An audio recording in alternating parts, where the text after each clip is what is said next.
Políticamente Incorrecto es presentado por Tigo. En Tigo, el centro sos vos.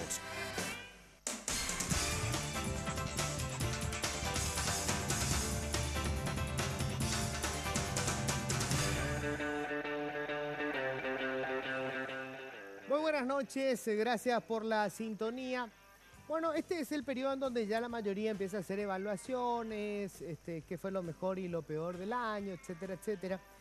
Y ha pasado que de alguna manera ha robado protagonismo en las últimas semanas un debate político, uno de esos debates tan pobres, tan infantiles que tenemos en el país, porque todavía, bueno, tenemos un Estado de Derecho blandengue, las leyes son muy líquidas, son gelatinosas, entonces entramos en debates absurdos como es enmienda, es reforma, etcétera. Pero yo quiero rescatar, creo que lo más importante del año, y seguramente todavía las consecuencias de lo que nos ha ocurrido lo vamos a ver a lo largo del tiempo, ha sido el despertar del movimiento estudiantil. Reacciones fuertes de parte de estudiantes universitarios y estudiantes de secundaria, unos con relación a la corrupción que se ha enquistado, sobre todo en la Universidad Nacional, y que es uno de los peores cánceres que podemos tener. O sea, pocas cosas pueden destruir tanto a un país como la prostitución de su universidad. Una prostitución que se da por el lado de la corrupción y que se da por el lado de la mediocridad, que es peor todavía. No solamente son corruptos, son mediocres que han tomado la administración y se han enquistado y cuesta muchísimo sacarlos.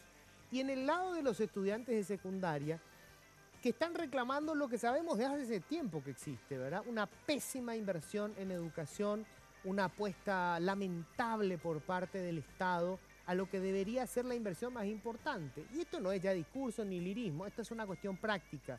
Los países con mejores niveles de desarrollo humano y mejores niveles de desarrollo económico son los que apostaron en la educación, y esto ya es, todo el mundo lo sabe. ¿Por qué no lo hacemos? Bueno, y estoy justamente con algunos de los que fueron protagonistas este año de lo que fue ese movimiento, de lo que es ese movimiento y esa lucha estudiantil, para hacer la evaluación del año, de qué resultados tuvo esto.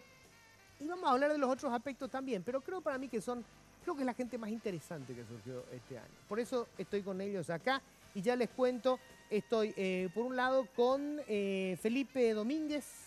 ¿Qué tal, Felipe? Muy buenas noches. Tercer año. Tercer año, pasó tercer año. ¿Colegio? Colegio Centro Educativo de Alto Desempeño y vengo como la FENADE, Federación Nacional de Estudiantes Secundarios. Bueno, muy bien. Camila Benítez, que terminó este año la secundaria. Camila. Sí, terminé este año y ahora voy también rumbo a la Universidad Nacional. Dios quiera también pueda formar parte de este equipo que está queriendo limpiar su facultad, que justamente como estabas mencionando. O sea, ya estás anunciando que querés hacer quilombo en la universidad. Claro que sí, no es quilombo, es una lucha libre en contra de la corrupción. La palabra papal es lío. Vas a ir a hacer lío. Exactamente, vamos a ir a hacer lío, a acompañar y nada más. Bueno, me parece bien. Me vas a hablar después de tus expectativas. Estoy también con Joshua Goiburu, él es estudiante de medicina. ¿Qué tal, Joshua? ¿Cómo estás? ¿Qué tal, Luis? Excelente. ¿Vos estás en el centro de estudiantes? Ahora mismo estoy como representante ante el Consejo Superior. Ante el Consejo Superior. Sí. Uy, lindo. Subimos nivel en el quilombo. Está ya en un estrato más alto del lío. Así bueno, gracias por venir, Joshua. Gracias por la invitación. Estamos con Herbert Segovia, que ya muchísima gente le conoce, estudiante de ingeniería. Herbert, ¿qué tal? ¿Cómo estás? Buenas noches, Luis. Nunca te dijimos bien. ¿Herbert o Herbert? Herbert. Nos vamos a aprender una vez. Herbert.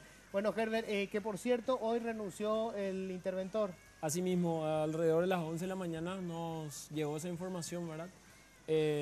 Ahora estamos a la expectativa de qué es lo que se pueda suceder y para encaminar y ver un rumbo para la facultad. Ok. Y estamos también con Raúl Benítez, también estudiante de ingeniería. Hola, Raúl, ¿cómo estás? Buenas noches, Luis. Muchas gracias por este espacio. Bueno, gracias a ustedes por venir. Bueno, quiero arrancar justamente, creo que lo de ingeniería es de alguna manera emblemático porque la resistencia llevó más tiempo, porque el nivel, digamos, de exasperación fue mayor y finalmente se consiguió la intervención. Por cierto, el interventor renunció hoy, dicen que por presiones. Parece que el hombre quiso conciliar las partes. Y yo en este sentido, en este campo no entro con medias tintas. No podés conciliar cosas en la universidad. El que entra a intervenir tiene que entrar con el bisturí y dispuesto a cortar todas las partes tumefactas que tiene la universidad. Podrida. La carne muerta no vuelve a recomponerse, está muerta, se corta, se extirpa. Claro que es doloroso porque hay vasos comunicantes con la clase política. ¿Va a sangrar? Sí, tiene que sangrar. ¿Cómo sigue esto ahora?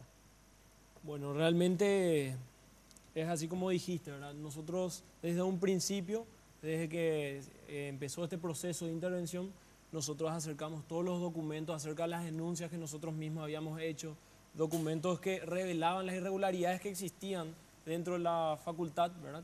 Ya sea en pagos de honorarios, superposición de carga horaria de profesores, funcionarios, ¿verdad? Como para que realmente el interventor pueda analizar un poco, pero así revisar las investigaciones y poder ya tomar una postura, ya que muchas de las denuncias que nosotros habíamos presentado ya tenían sugerencias de parte de la Secretaría de la Función Pública que sugerían evidentemente un sumario administrativo, ¿verdad? Lo que nosotros vemos es que para un proceso de intervención uno no puede venir como para tratar de consensuar o de lavarse las manos tratando de que la gente decida, sino la idea es que el interventor venga, pueda tomar la decisión que pueda llegar a sacar, destrabar del problema en la facultad y evidentemente corregir el problema de fondo, ¿verdad? Nosotros ya prácticamente tenemos el día 25, 26 de intervención, no vimos que el interventor se puso los pantalones y dijo, bueno, basta, a partir de ahora tenemos que hacer las cosas bien. No vimos esa actitud y realmente que hoy haya dado un paso al costado, en parte nos alegra. ¿Por qué? Porque aún así queda un periodo de un mes, si es que se continúa la intervención, en donde quizás el siguiente interventor pueda venir a dar una postura correcta, ¿verdad? Nos alegra también porque no vamos a estar teniendo que aguantar los 60 días que hubieran sido puro blanqueamiento. Ya, o sea, ustedes vieron que al final el interventor entró para blanquear la cosa. Es que justamente es lo que nos hace ver eso, ¿verdad? Estamos el día 25, no existe una recalendarización, no existe ningún indicio de abrir una posible investigación a cualquier tipo de irregularidad que existe en nuestra facultad, siendo que nosotros desde el primer día le presentamos todas las pruebas que él necesitaba para poder inclusive solamente instruir una orden de sumario. Claro. Que eso no implica o no está ligado a echarle o no a cierta persona. Solamente es abrir una investigación y si corresponde, bueno, se toman las medidas que correspondan. Ahora, quiero ir con Joshua, es lo que está pasando en medicina, porque parece que eso tampoco es suficiente. O sea, ahí se abrieron sumarios, se hicieron denuncias concretas, inclusive hay fallos judiciales, pero cuando llega al Consejo Superior Universitario, al Consejo Directivo, por una mayoría de votos, independientemente de los argumentos, exoneraron a los que estaban sumariados. Así mismo es, Luis. Hay que recordar que en la Facultad de Ciencias Médicas se iniciaron 18 procesos sumariales contra 14 personas, ¿verdad? Y algunos de estos procesos se encuentran trabados en la justicia ordinaria por medio de recursos de amparo, medidas cautelares, ¿verdad?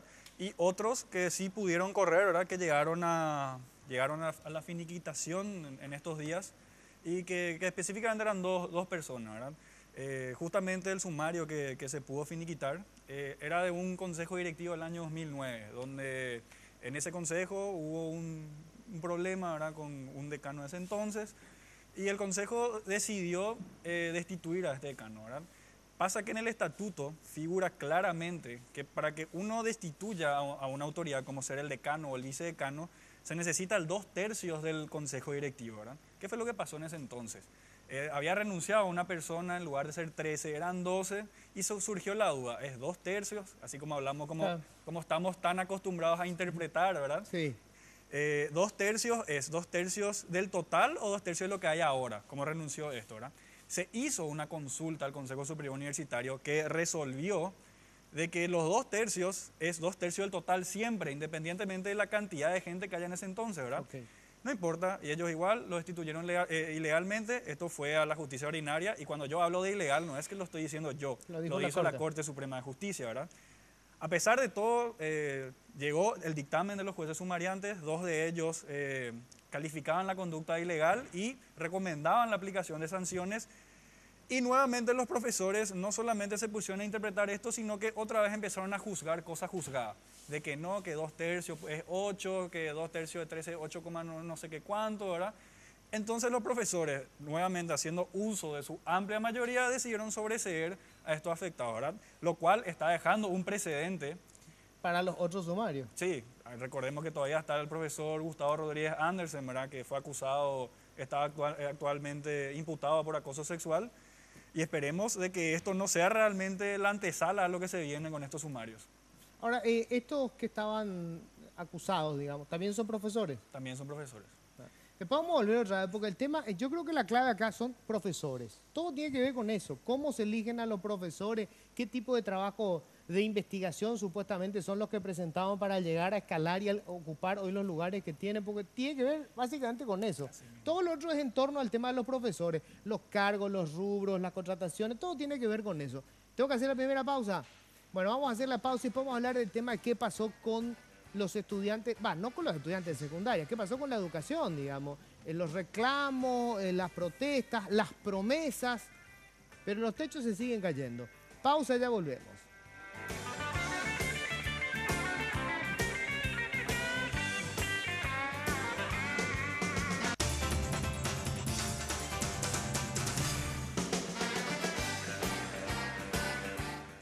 Bueno, quiero hablar un poco de lo que pasó con la educación. En realidad, convengamos en que, digamos, reformar la estructura de la educación pública va a llevar tiempo, o sea, no lo vamos a hacer mañana.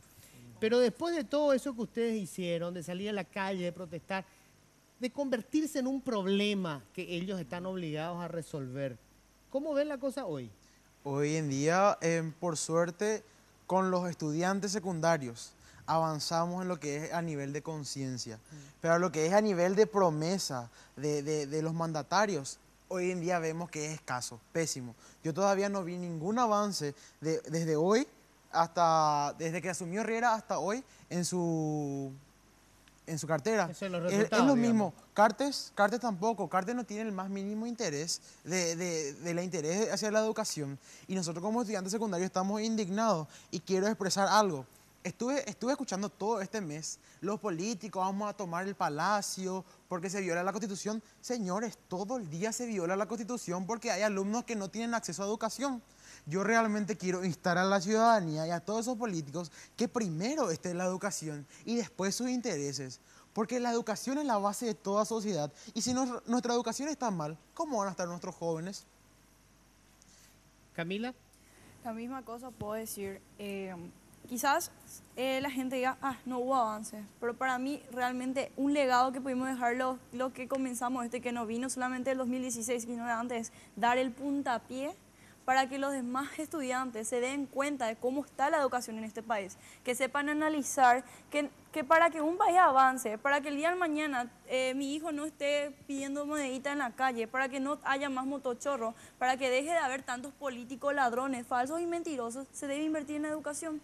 Porque el peor enemigo, el peor enemigo para un país y el mejor amigo para un gobierno corrupto es un pueblo ignorante. Y el peor enemigo es un pueblo oculto, que sepa darse cuenta cuáles son sus derechos y cuáles son sus obligaciones. Yo creo que lo principal que nosotros pudimos dejar como legado es eso.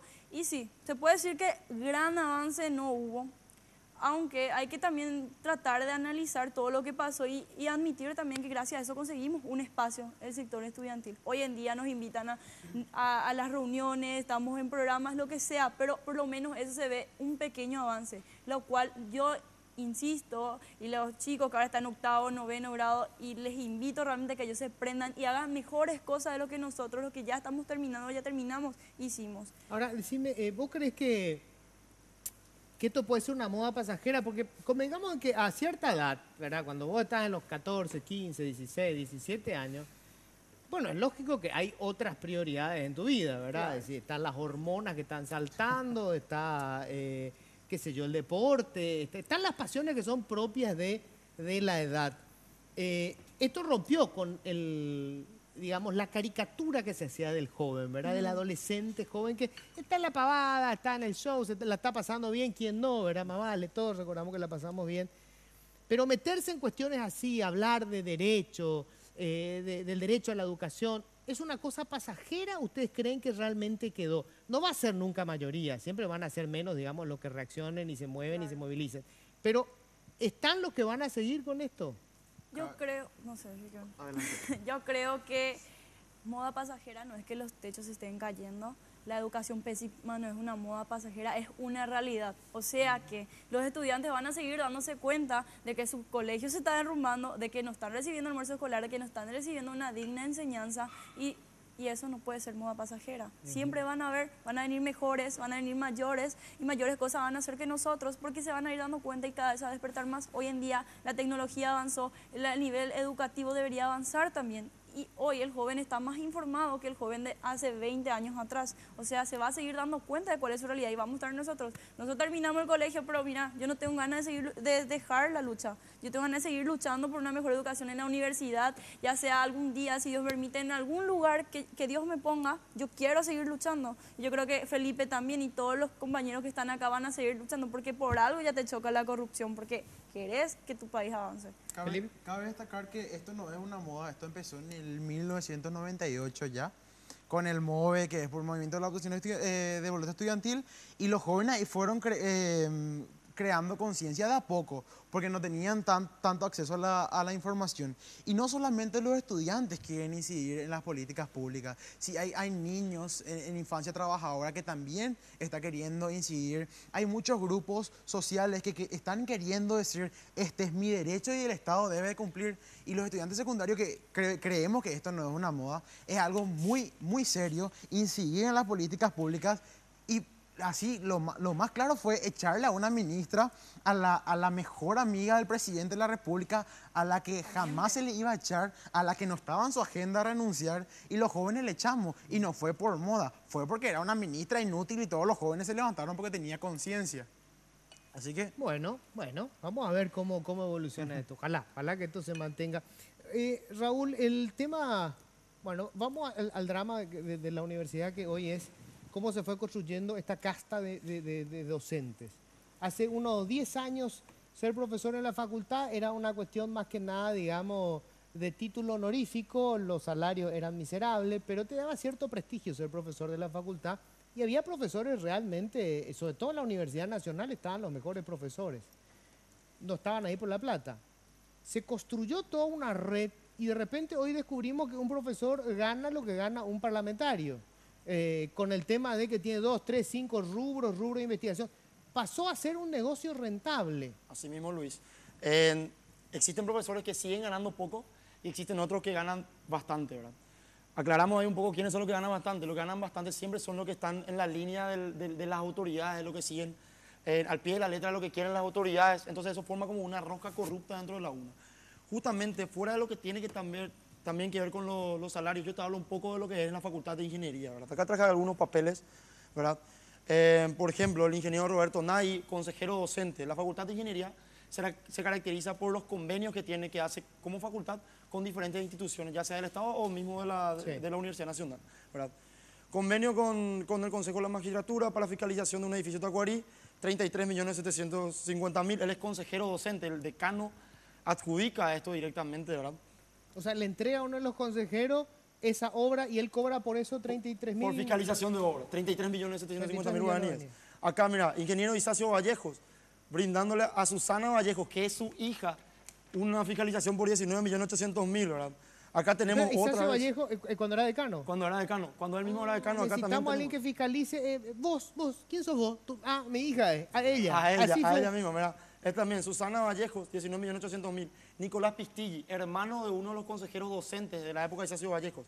El mismo, acá firma la María Teresa Pino, vicedecana en ese momento, ¿verdad? Decana en ejercicio, firma y le entrega la fiscalización a Susana Vallejos y Nicolás Pistilli. También tengo acá documentos en el que está la otra hija de Isacio Vallejos, Claudia Vallejos, ¿verdad?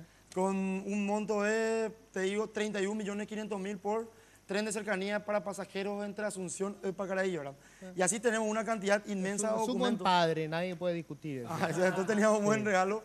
Acá también tenemos hoy, ¿verdad? Nosotros hoy estamos luchando contra lo que es exigiendo la renuncia del ingeniero Eber Cabrera, ¿verdad? No porque sea el ingeniero Eber Cabrera, sino por el sistema que él representa. justamente acá tenemos convenios de las personas más cercanas a él, ¿verdad? Que son funcionarios, eran funcionarios del INTN, donde él era director, por ejemplo, el ingeniero Néstor Barreto, también en el tren de cercanía entre Asunción y Pacaraí, cobrando 40 millones, ¿verdad? El concepto es que el tren de cercanía no existe hasta ahora. Y eso es lo que queremos saber, ¿verdad? Nunca se sabe, hasta ahora nunca pudimos acceder a los resultados, a qué resultados ellos llegaron, Es qué el tren que presentaron más ellos. caro nos ha costado porque ni siquiera existe. Y mira, impresionante. Otra cosa también que se hizo muy común en este sistema es tratar de que los consejeros estudiantiles y los representantes estudiantiles sigan la línea del decano para después ir ejerciendo cargos dentro de la U. Acá tenemos el caso de Manuel Artunduaga, que fue presidente del centro por 2 años en mi facultad, fue consejero docente, fue consejero estudiantil y una vez terminada la facultad terminó en el 2013, creo que en el 2013, un año después o 2 años después accede a un convenio para auditoría técnica central telefónica del Palacio de Justicia de Asunción, 31.800.000 guaraníes. Otro que fue consejero también, representante estudiantil, Gabriel Freitas, 18.900.000. Tenemos acá a Carlita Alvarenga, representante docente, que ahora vota por el ingeniero Cabrera, accediendo a otro convenio de 10.500.000. Y acá tenemos un montón de convenios, ¿verdad?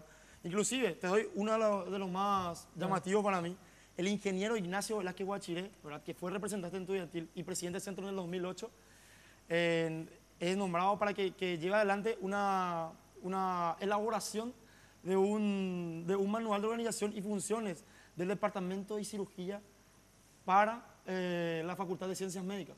Un ingeniero electrónico, elaborando un manual de cirugía para la Facultad de Ciencias Médicas, cobrando 26 millones en un primer pago, 14 millones en otro pago y 14 millones en Un otro. manual para el departamento de cirugía. De la Facultad de Ciencias Médicas, sí. Así se ¿Qué van a manejan los operar recursos con un de la facultad. ladrillo en vez de bisturí? Y él era consejero no docente y ahora vota también. Se cree, porque los números no cierran, que vota también por el ingeniero Cabrera para que llegue decano. Como es sabido, el voto es secreto, pero los números Sí. dicen El eso. rector mandó una mosca de espía, ¿eh? Está jodiendo hace 2 horas la mosca esta. Esto que a veces lo tomamos con broma, ¿verdad? Para poder pasar, porque es realmente, esto es realismo mágico latinoamericano. O sea, fíjense, lo que ellos están contando no lo están inventando, está ahí.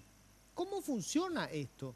Ese consejo, en realidad, es la clientela del decano de turno. Es la clientela, son gente que tienen, que consiguen dinero de diferentes formas mediante la decisión que tomó él. Y ellos son los que van a decidir la suerte del decano. O sea, esto es lo que los brasileños dicen, están entrampados. ¿Cómo te salís de esto? Y quiero ir ahí a cómo está evolucionando el famoso tema de la reforma de los estatutos. O sea, esa pues es tipo la Constitución que todo el mundo quiere violarla. Los estatutos, ¿verdad? Que hay que cambiarlo. ¿Cómo está eso? Bueno, y actualmente el proceso de reforma se está llevando, ¿verdad? Se están haciendo las asambleas los días martes, los días jueves, a paso de hormiga, vamos a decir, ¿verdad? Justamente hace poco se trató la composición de los órganos de gobierno. La asamblea universitaria quedó compuesta por 2 representantes docentes, un estudiante, un egresado, ¿verdad? Comparado con lo que había quedado luego de la lucha, que era 3-1-1, sigue siendo una mejora. Es una mejora pequeña, pero no es a lo que nosotros aspiramos, ¿verdad? Claro. Que era que ningún estamento tenga su mayoría propia. Y como vos mismo dijiste, estos problemas que estamos viendo de los consejeros, ¿verdad? Uno de nuestros pedidos justamente como estudiantes era que ninguno de los consejeros, ninguna persona que ocupe los cargos de gobierno, ocupe los cargos de confianza. Porque, mira, yo soy consejero, al mismo tiempo soy director del hospital, ¿verdad? Claro. El día de mañana yo estoy fallando en mi labor como director del hospital y ¿quién le va a anunciar? Yo soy consejero, soy mi propio juez. Claro. O lo mismo con el decano me pone en todos esos puestos, ¿verdad? ¿Cómo yo voy a salir en contra de la eso persona no que se me pone cambió. ahí? Todavía no, se tiene que seguir tratando, ¿verdad? O Pero el lo tema que de la- tienen que tratar también forma parte del sector que hoy se beneficia. Exactamente. Es el mismo sector, es la misma rosca la que está votando eso. Un ejemplo se dio hoy. Hoy justamente se llevó a cabo otra asamblea y se trató el tema de la reelección indefinida. Porque actualmente... Para los decanos. Claro, los decanos, los consejeros se reeligen cuantas veces quieran, ¿verdad? Tenemos el ejemplo del propio rector, por ejemplo, que fue decano 20 años. El vicerrector también en su tiempo había tenido 3 periodos en la Facultad de Ingeniería. Los estudiantes en el año 96 creo se manifestaron, ¿verdad? Y hoy se llevó a cabo la votación y hubo un empate. Hubo un empate entre de que la reelección solamente se puede hacer una sola vez de manera continuada o alterna, o la reelección indefinida, que fue la propuesta de uno de los decanos, ¿verdad? Y llegó a un empate. obvio que estos decanos no ¿Quién van a votar. desempató? No, se tiene que volver a llevar la votación Ah. y debería desempatar el rector, pero mandaron a cuarto intermedio de la sesión para febrero, que es cuando se vuelve a reanudar la Hay tratativa. tiempo para negociar. Hay tiempo para ver cómo Como la hacemos. enmienda. Tengo que hacer yo la pausa. Y después vamos a hablar de una cuestión que es clave, ¿verdad? Cuando estamos hablando acá de la reforma de los estatutos. ¿Cómo se elige a los docentes? A mí me enviaron, yo no sé si era chiste, para seleccionar docentes en ingeniería y entre cómo se establecen los puntajes. Resulta que vos tenés un mismo puntaje por publicar en la revista de la FACEM que te publique una de estas revistas, no sé, Ciencia, ¿verdad? Una revista de prestigio internacional. Así mismo lo es. Es lo mismo, ¿verdad? Y es más, y había, por ejemplo, si practicás deportes también tenés un porcentaje porque la mitad más o menos de lo que te puede llegar a costar publicar una revista como Ciencia, donde hay cientos de miles de trabajos que se presentan para que seleccionen el tuyo y tenés el mismo puntaje que si un profesor juega al fútbol. Exactamente, hoy en la Facultad de Ingeniería tenemos muchos casos de excelentes profesores que que No tardan avanzan. muchísimo en la carbonar, que no avanzan, y casos de estudiantes que representan estudiantiles que terminaron 2 o 3 años y avanzan muchísimo más, como los casos que te acabo de mostrar, ¿verdad? Es la realidad que hoy se vive en la UNA, ¿verdad? En el que importa más que el título, importa Tu si vínculo. obedeces o no al sistema corrupto que existe ahí adentro. Tenemos que hacer una breve pausa. Enseguida estamos de vuelta.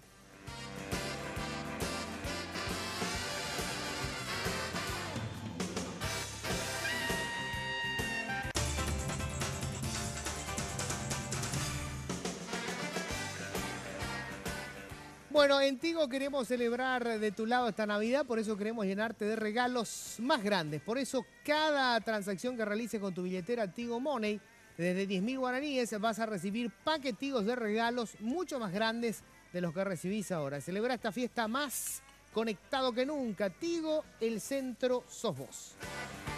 Bueno, yo quería saber, a ver, nosotros estamos todavía en la prehistoria cuando discutimos el tema de la educación, porque estamos todavía discutiendo que no se caiga el techo de la escuela, que el pupitre, ¿verdad? Que la pizarra. Y hoy hay una revolución sobre el tema de la educación. O sea, hoy se plantean, por ejemplo, si es todavía razonable que vos tengas un profesor, sobre todo en la secundaria, que vos tengas un profesor, o si vos lo que necesitas es un facilitador que te explique cómo administras todo el conocimiento que tenés a través de tu teléfono celular, que te conectás y vos tenés toda la información del mundo. O sea, no es ya el profesor que se para en la pizarra y te escribe la Tierra es redonda. Vos ya tenés toda la información. Vos lo que tenés que hacer es procesar y entender cómo se llega a la conclusión de que es redonda y tener la forma de aplicar de manera práctica el conocimiento. Eso está a años luz de la discusión de los propios docentes. O sea, yo vi que en este debate ustedes se están enfrentando con las autoridades, pero hay una suerte de enganche que hacen los profesores de la lucha a ustedes, porque nosotros también formamos parte de la lucha. Ellos forman parte del problema. No sé si ustedes se dan cuenta de eso. Relativamente los docentes vienen de esta reforma educativa también, que es un fracaso, y la reforma anterior. Entonces yo no le puedo echar la culpa a mi docente porque capaz no me pueda dar toda la didáctica y toda la información, porque a él no se le dio esa información. ¿Y cómo vos pretendés? O sea, yo, Felipe Domínguez, ¿cómo pretendo enseñarle a una persona si recibí poca información? Sí, hay gente que se especializó, hay gente que tuvo la suerte, llámale pato, pero hay gente que no tuvo acceso a la educación o si tuvo un acceso muy pequeño y se esforzó para ser un profesional, pero no logró tener más información. El docente no tiene la culpa. Acá una vez más tiene la culpa todo este sistema. No, pero espera, te voy a corregir porque Sí. no estamos hablando de quién tiene la culpa. No, Ojo. pero... Es lo mismo que te digo. Yo me voy a un hospital y resulta que me atiende un médico que recibió una mala formación. Y no es su culpa. Pero a mí no me interesa que me atienda ese médico. O sea, ese es un problema que tiene que resolver el Estado. ¿Qué hace con ese médico mal formado? Yo lo que exijo es que a mí me atienda un médico que si me va a abrir la panza sepa cómo usar el bisturí. Entonces, si yo tengo a alguien que estuvo mal formado, llamale cangrejo, porque el Estado funcionó mal, porque los institutos de formación docente eran un desastre, lo que vos quieras. Pero ustedes tienen que reclamar que el que entra al aula esté en condiciones de enseñar. También reclamamos eso, sí. que cuando hoy en día también pedimos que se haga un estudio de la reforma y que en eso se incluyan los docentes preparados, que sean profesionales, que sean didácticos y que nos puedan transmitir una enseñanza mejor. Porque muchas veces suenan muy ambiguos, muy aburridos y el alumno no aprende. ¿Por qué? Porque el docente no tiene la didáctica. Entonces, ¿qué le exigimos también al Estado? Que ponga las pilas y que forme a docentes nuevos y que forme personas que puedan enseñarnos a nosotros de una manera diferente. Camila. Mi pedido principal realmente para un docente sería que nos enseñen a pensar. Es cierto, no podemos comparar el siglo de 1980 con el 2016. Corrieron muchísimos años. Yo no puedo pedirle a mi profesor que venga y me dicte otra vez todo lo que yo ya sé. Yo quiero que me enseñe a pensar, que me enseñe a votar y que me enseñe a tener un pensamiento crítico en esta sociedad que está tan corrompida. Y que me diga realmente, si él se da cuenta que tiene una mala formación, él admita eso. Y yo también me voy a dar cuenta. Yo me di cuenta varias veces cuando mis profesores no me sabían enseñar algo. Y le preguntaba y le echa la culpa a tal, a tal, a tal. Acá la culpa es de todos cuando nos callamos y somos cómplices de nuestra propia mediocridad. Mi pedido principal realmente es al profesor que sabe que recibió una mala formación, que hable, que se informe, que denuncie, que se capacite. Porque nosotros somos... ellos son la herramienta para que nosotros el día de mañana seamos buenos profesionales, que salgamos presidentes, doctores, abogados, buenas personas. Ellos son los que nos están formando y en sus manos está prácticamente nuestra vida. El docente no es muy diferente que el médico. El docente no es diferente que el médico. Puede ser que gane más el médico, pero el docente tiene un papel principal en esta sociedad y muchos no le reconocen. Y no es culpa de docente ser mediocre a veces, pero ya va a ser su culpa si él sigue quedándose mediocre. Su culpa va a ser cuando él se da cuenta que no tuvo una buena formación y no se informa. Si no tiene una buena formación, bueno, que busque información y que se forme. Ese es mi pedido principal. Bueno, yo, mira, coincido y uso a menudo este tema del médico y el docente. Yo creo que el docente debería ganar lo que un médico, pero debería tener el nivel de exigencia que tiene un médico. Exactamente. Para ingresar a la Facultad de Medicina vos tenés un examen terrible. Solamente la gente más capacitada puede llegar a entrar a la universidad. Para el docente tendría que ser exactamente igual. O sea, para llegar a ser un docente tiene que haber sido brillante durante toda tu pasantía por el colegio. Hoy no está ocurriendo eso. Justo la pasada estábamos con un profesor y él dice así, triste, ¿verdad? La carrera más demandada y más abandonada, más demandada y más abandonada ahora mismo es la de ser docente mismo. ¿Cierto? Y nos reta a los que queremos probar para otras carreras. ¿Por qué ustedes nos siguen, por ejemplo, también ciencias, la educación? Y ahí mi acotación fue, muchas veces el docente también le da mala fama a su profesión. Nos pagan poco, nos forman mal. Yo creo que hoy en día al docente se le tiene que dar su lugar que se debe en la sociedad y así también buscar crecer en pensamiento antes que nada, porque, repito otra vez, en la mano del docente está la vida de un alumno, porque si ese docente se esmera y le forma bien a su alumno, ese alumno va a ser quizá el día de mañana el mejor presidente que el Paraguay no tuvo, el mejor presidente que pudo haber habido en el mundo. Depende... O sea, vos le estás culpando a los profesores que tuvo... No, yo no le culpo a ningún docente. Yo estoy diciendo más que tengan cuidado también Claro, con la... Es totalmente que así. esto es un trabajo en conjunto, del alumno y del docente. Si la autoridad no nos da las herramientas suficientes, busquemos nosotros mientras luchemos también. Herbert, justamente el tema de los docentes, ¿verdad? Que para mí es una cuestión clave, sobre todo en la universidad. Cuando estamos hablando de la reforma de los estatutos, ¿en qué parte entra eso? ¿O eso depende de cada universidad cómo va a seleccionar?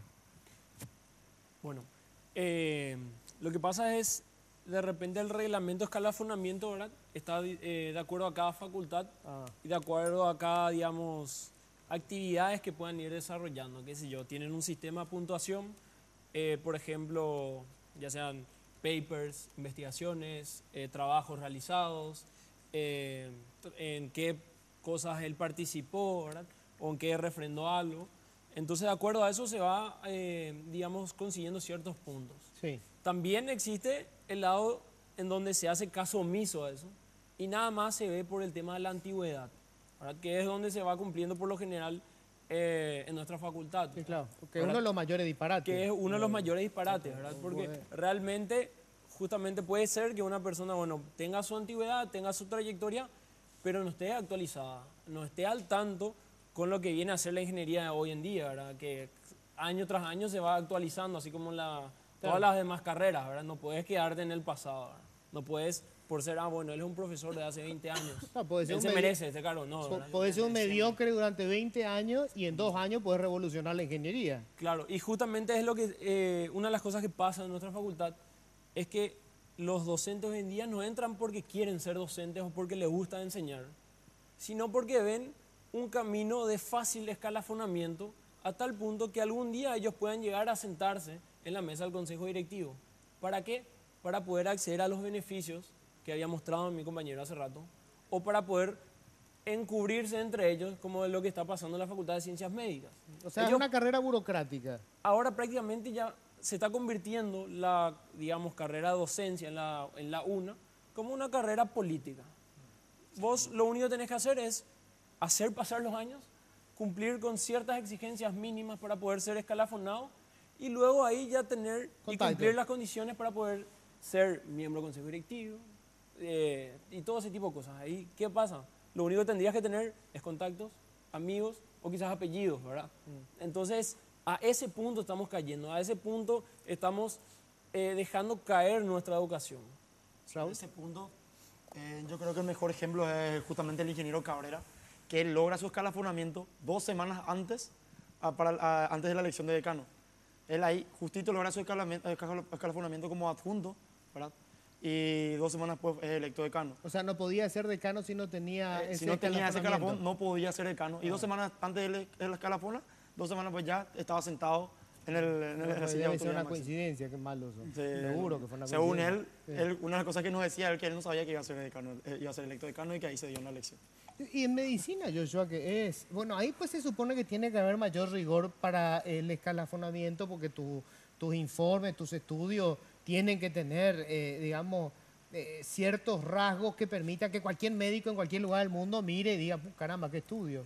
Bueno, y mira, justamente en el año 2013 tuvimos el tema de los escalafonamientos express, que fueron muchos médicos que llegaron al escalafonamiento de manera muy rápida, que llamó la atención al gremio de docentes, ¿verdad?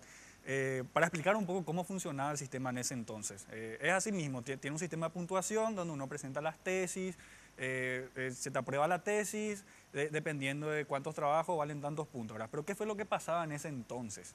El director de la dirección de investigación era el profesor Gustavo Rodríguez Andersen, el cual nunca conformó realmente la dirección como debería ser, y él se encargaba de dedocráticamente aceptar o rechazar las tesis de escalafonamiento, ¿verdad? Evidentemente, aceptó estas 30 tesis de docentes que eran afines a ello. Y un ejemplo justamente es el ejemplo de quien en un momento llegó a ser nuestro director académico, ¿verdad? Que se habla mucho de la mediocridad de su tesis, que fue qué tan bueno es el servicio de neumología, ¿verdad? Mirando fichas de pacientes, haciendo un estudio retrospectivo, concluyó que no es tan bueno el servicio, ¿verdad? Algo que pudo haber hecho haciendo encuestas a los pacientes, ¿verdad? Mientras que tenemos ciertos docentes que hicieron sus especializaciones en neurocirugía en Tokio, o excelentes profesionales que todavía no se han escalafonado, ¿verdad? Entonces, ¿qué es lo que pasaba? Era un cuoteo político. Era, bueno, yo le escalafoneaba a estos para mantener mi poder dentro del consejo directivo. Y bueno, básicamente eso es lo que nos trajo hasta ahora, ¿verdad? Y aparte está el tema de la endogamia. La endogamia por el hecho de que uno presenta un trabajo y luego tus amigos citan ese trabajo y todo eso va valiendo puntos, ¿verdad? Presento un trabajo, sí, luego se cita, se citan entre yo ellos. me cito 3 veces el mismo trabajo, en el siguiente trabajo, un trabajo lo divido en 3 trabajos y lo presento aquí, lo presento allá, lo presento para acá y puntos, ¿verdad?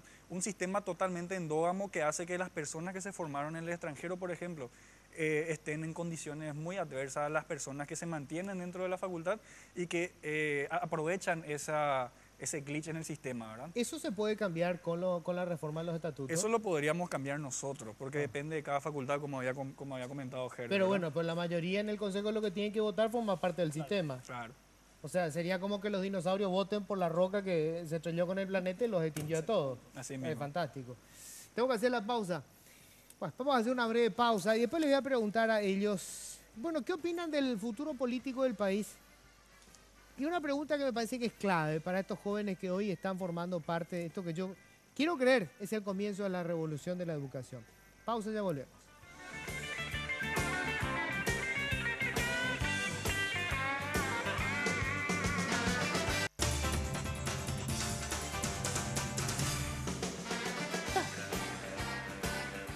Bueno, estamos en la última parte del programa. Quería nomás como comentario, estos problemas que parecen tan complicados, ¿verdad? Y sale el rector de la universidad y explica que hay que conversar y consensuar.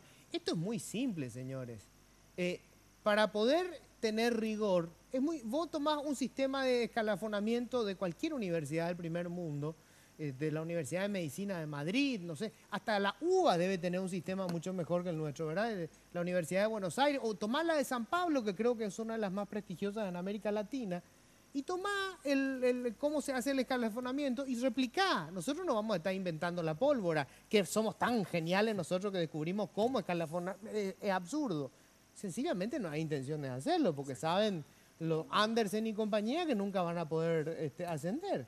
¿Por qué Toño Cubilla o no sé, tantos médicos en este país con un prestigio tremendo ni se acercan a la facultad? Y es por las cuestiones políticas, ¿verdad? Por la persecución, porque así como vos decís, hay muchos excelentes docentes, por ejemplo, que llega un momento donde se aburren de todo el quilombo y se jubilan o renuncian y se dedican exclusivamente al sector privado, ¿verdad? Porque ¿para qué te querés meter en tanto quilombo si te das cuenta de que te van a perseguir, de que no podés ascender siendo que sos excelente y tu compañero que no tiene el mismo nivel que vos, ese es tu jefe otra vez, ¿no? Y es algo que se replica en el sector público también, ¿verdad? No solamente en la universidad. Lo mismo pasa en el Ministerio de Salud o en todos lados, donde todo es cuoteo político. Me recuerdo que Carmelo González Doldán, el médico, me comentaba que en una ocasión él era médico de la presidencia, de varias de las presidencias, ¿verdad? Creo que la embajada americana, es uno de probablemente los clínicos más prestigiosos que tiene Paraguay, ¿verdad? Hizo su posgrado en Estados Unidos, bla, bla, bla. Nunca se metió en la universidad ni nada parecido. Y le ofrecieron, el ministro, creo que el presidente Nicanor, le ofreció el Ministerio de Salud. Y le dijo él, bueno, pues ¿cuánto es el sueldo? Tanto. No me cierran los números, le dijo yo. No, pero vos te encargás después del resto. ¿Qué resto? Y el resto te encargás vos. Por supuesto que jamás llegó al Ministerio de Salud, ¿verdad? Pero bueno, esa forma intrincada que tiene el Estado. Bueno, les quiero preguntar esto ahora. El futuro político, ¿se meten ustedes en la política, en lo que está pasando, enmienda, reforma, bla, bla? A ver, vamos a empezar acá, rapidito. Claro que sí, porque al luchar por la educación, ya sea secundaria o universitaria, es porque te importa tu país. ¿Y quién es el principal agente del cambio en el país? La política. La pasada estaba leyendo el término idiota. Yo pensaba que era una ofensa, pero en realidad es una ofensa solamente para aquel que no se involucra en la política de su país. Eso es el término de idiota. Y yo no quiero ser una idiota. Y creo que ninguno de los que estamos acá somos idiotas porque nos preocupamos por el futuro de nuestro país. Sí, más que nada que estamos involucrados, pero no, actualmente no estamos así, no sé, yo me candidato 2023. Pero sí me interesa lo que pasa actualmente con la Constitución Nacional. ¿Y cuál es tu opinión del presidente Cartes ahora? ¿Tengo que opinar? Sí, no, acababa de decir que eres idiota. Híjole, bueno, para mi punto de vista realmente este fue el gobierno más mediocre que hubo. ¿Sí? Porque fue el que dejó lo principal al último, la educación, la salud y sector privado viva. O sea, no me gusta que un presidente que no sepa la realidad de su país esté gobernando mi país. No me gusta que alguien que no sabe lo que es la pobreza esté como jefe de nuestro estado. Supuestamente, él por ser millonario no va a robar nada. No sé, que mi abuela se cree ese cuento, yo no. Me quedó claro. ¿Cuál es tu opinión? Todo acto de ser humano es político. Así que cuando nos metemos en esto quiere decir que queremos incidir en las políticas públicas. Y claro que sí, muchos quieren seguro en un futuro entrar en la política, pero para cambiar ya de raíz. Y si respondiendo también a lo que preguntaste a Camila, ¿qué opinas sobre Cartes? Cartes es el peor gobierno que tuvo porque sigue sin querer invertir en educación, sigue invirtiendo en armas, blanqueando sus empresas, pero jamás se sentó a decir, bueno señores, vamos a reformar la educación, vamos a invertir en educación, y él puede, él tiene la lapicera, pero no quiere, él quiere seguir con sus negocios sucios para el Paraguay. Vamos a empezar por acá. Bueno, lo que yo veo hoy es que existe un mayor interés. O sea, para mí es demasiado importante, y siempre hablamos con Herbert, la Facultad de Ingeniería está parada hace 4 meses. La Facultad de Ingeniería no tiene clases hace 4 meses, ¿verdad? El país, justamente con el presidente Cartes, una de las cosas que él había anunciado cuando empezaba su gobierno es que necesitaba 1000 ingenieros por año. O sea, sí. Una de las cosas que él puso en su gobierno es que necesitaba 1000 ingenieros por año. Y hasta hoy día el presidente Horacio Cartes no se pronunció directamente. Sí llegó un punto en el que se pronunció mediante el ministro Herrera, ¿verdad? Que fue el que entró un poco a meterse un poco en el problema, Sí, a apretó. pantanarse ya a los 3 meses, Sí. ¿verdad? Pero él oficialmente así, personalmente, nunca se pronunció, nunca hasta ahora pudimos reunirnos con él, encontrarnos con él, que él sepa que una facultad que este año está teniendo una cantidad mínima de ingenieros, ¿verdad? Claro. Porque ahora mismo no lo estamos haciendo, no es que simplemente nos estamos haciendo daño acá entre los estudiantes que no estamos teniendo clases, estamos haciendo daño a un país. Ahora mismo se está dañando un país al no tener ingenieros. Lastimosamente yo veo que el interés del gobierno de turno está más centrado en lo que es la reelección, está centrado más en lo que es la enmienda, ¿verdad? Y ahí yo veo mucha semejanza con lo que está pasando en la UNA, que mediante pactos políticos, mediante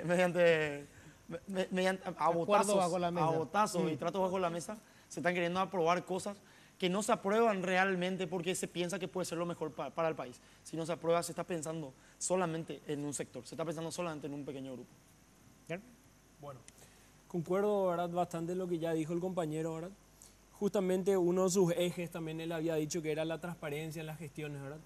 Y justamente la lucha que surge en la Facultad de Ingeniería es a favor de la transparencia de los fondos que maneja la facultad, ¿verdad? Ya que nosotros vimos tantas irregularidades. Y justamente eso es lo que ahora mismo nos está llevando, así como ya dijo el compañero, a alrededor de 135 días de inactividad académica en la Facultad de Ingeniería. Una facultad, sus principales funciones es la de generar conocimiento y la de proveer el conocimiento, cosa que ahora mismo no está haciendo la Facultad de Ingeniería. Entonces, ¿qué es lo que pasa? Él está ignorando uno de sus ejes, que era el de velar por la transparencia, al hacer caso omiso a lo que está sucediendo en la Universidad Nacional de Asunción. Y a la vez está dejando de lado la educación al no tomar una postura, permitiendo que esto se pueda extender, que se pueda dilatar hasta que nosotros nos cansemos, ¿verdad? Realmente creo que ya está demostrado eso, que eso no va a pasar. Nosotros ya somos más que conscientes que si nosotros hoy no tratamos de solucionar al menos nosotros problemas que otras personas deberían estar solucionando, va a quedar para las generaciones siguientes, qué sé yo, para nuestros hijos, para nuestros nietos y para todos los que podrían venir, ¿verdad? Entonces te pongo nomás, por ejemplo, en varios números, ¿verdad?, que para poder entrar de repente. Hoy día llegan a la educación universitaria alrededor de 7 de cada 100 personas que pueden acceder, o sea, que están en edad de acceder a la universidad. Solamente son 7 los que están siendo beneficiados con el poder estudiar. Y eso no viene a ser, digamos, porque, qué sé yo, porque no quieren. Porque no quieren, ¿verdad? Sino que porque de algún otro modo nosotros no estamos consiguiendo una educación gratuita o al menos de bajo costo. ¿Y eso es por qué? Porque se está permitiendo que todos esos fondos, que en vez de poder hacer una educación de mayor calidad y más gratuita o de menor costo, se estén repartiendo entre ellos. Le estoy repartiendo a un amante, le estoy repartiendo a mi hermano que trabaja en la facultad, a mi sobrino, a mi esposa, a mi amigo, a la jardinera, a mi secretaria VIP, en vez de estar invirtiendo en educación. Entonces es un problema gigantesco que él está haciendo caso omiso. Y son este tipo de cosas lo que nosotros vemos y cuestionamos ante todo, ¿verdad? Nosotros creemos, personalmente yo creo, que los ejes en los que él se debería basar para su gobierno tendría que ser una educación de calidad y también la parte de la salud, ¿verdad? Que nosotros, claro, al menos lo que se ve es lo que está dejando más de lado. Salud, justamente estamos hablando. Joshua. Bueno, yo personalmente el futuro político del país lo veo bastante esperanzador, ¿verdad? Por el hecho de todo lo que fue estos movimientos, los movimientos estudiantiles, tanto de secundario como nuestros, y también por la diferencia generacional, el momento en que cada generación vivió. Una generación que está acostumbrada a la represión, a mantenerse callado, a no protestar, el pensamiento de la autoridad, de que uno no puede ir, no puede decir nada, tiene que quedarse callado, y el pensamiento nuestro, ¿verdad?, que somos una generación nacida en el seno de la libertad, porque acá casi ninguno de nosotros sufrió esa represión, entonces no estamos acostumbrados a que nos machaquen, a que nos callen, y por eso, si bien hay cierta parte de la juventud que se está prestando a alinearse con estas estructuras antiguas, creo que muchos de los jóvenes también se están despertando, ¿no? Y están involucrándose cada vez más, están protestando, quieren ellos realmente tener su educación, quieren tener todas las comodidades para poder formarse propiamente. Y el ejemplo se ve en nuestro consejo, ¿verdad? Donde nosotros los jóvenes, tanto los doctores como nosotros, estamos bien contra todo esto y Claro. intentando evitar de que esta gente vuelva, ¿no? Hay como un acuerdo generacional ahí, ¿no? Exactamente. O sea, yo veo también eso y me parece fascinante. Quiero cerrar con una pregunta cortita, ¿sí o no? ¿Verdad? Y esto es muy importante. Al cerrar la ronda les digo por qué es clave. A ver, y voy a empezar con la dama de la mesa. Camila, ¿te vas a meter en política? Sí. ¿Te vas a meter en política? Sí, ¿Te vas a meter en política? Un futuro muy lejano. Pero te vas a meter en política. podría ser. Me parece fantástico. Esta es una cuestión clave. De lo que pasó con el ministro de Hacienda, que fue bochornoso por la forma en que se dio, yo rescato esto, que me decía alguien, me decía un colorado, me decía, yo entiendo que fue indignante la forma en que se dio, el lugar en donde se dio el discurso del presidente Cartes, pero me decía, yo como colorado no puedo dejar de celebrar que una persona con una formación académica brillante y joven y con una visión distinta porque no vio la dictadura, se esté afiliando al partido y entre a luchar el partido. Baje a la cancha a pelear por los espacios. Porque necesitamos que la gente joven se meta. La política no es una mala palabra, es una buena palabra, hay que reivindicarla, ¿verdad? Pero mientras ustedes no se metan, y los espacios los van a ocupar lo mismo de siempre. Justamente eso pasa en la UNA, pasó mucho tiempo que nosotros dejamos de lado y le dimos el espacio a personas que buscaban su bien propio, ¿verdad? Hoy, por suerte, existe una mayor conciencia y los estudiantes no estamos metiendo en los espacios, estamos tratando de ocupar todos los espacios y recuperar ese terreno, inclusive que también perdieron los docentes. A mí me encanta, me queda un minutito y dos cositas quería decir para cerrar. Primero, que decida meterse. Segundo, vienen desde la educación. El principal problema que tiene hoy la clase política y el presidente Cartes en particular es que la educación no les parece importante porque no fue importante en sus vidas. Horacio Cartes se convirtió en un hombre rico y en presidente de la República sin haber leído 10 libros. Nunca fue importante para el éxito de la educación. Tiene una visión distinta del mundo, pero no todos podemos dedicarnos a hacer contrabando de cigarrillo. Un país crece en la medida que tiene gente con formación académica y capacidad de construir soluciones. Y eso lo vamos a conseguir cuando gente desde la educación se metan en política. Una cosa antes de terminar. Ahora que estoy terminando el colegio y estoy ingresando a lo que es la facultad, puedo decir que la educación es carísima acá en Paraguay. Es lo más difícil y hasta llega un punto en que te pones a llorar y te da rabia que capaz no puedas cumplir tus sueños.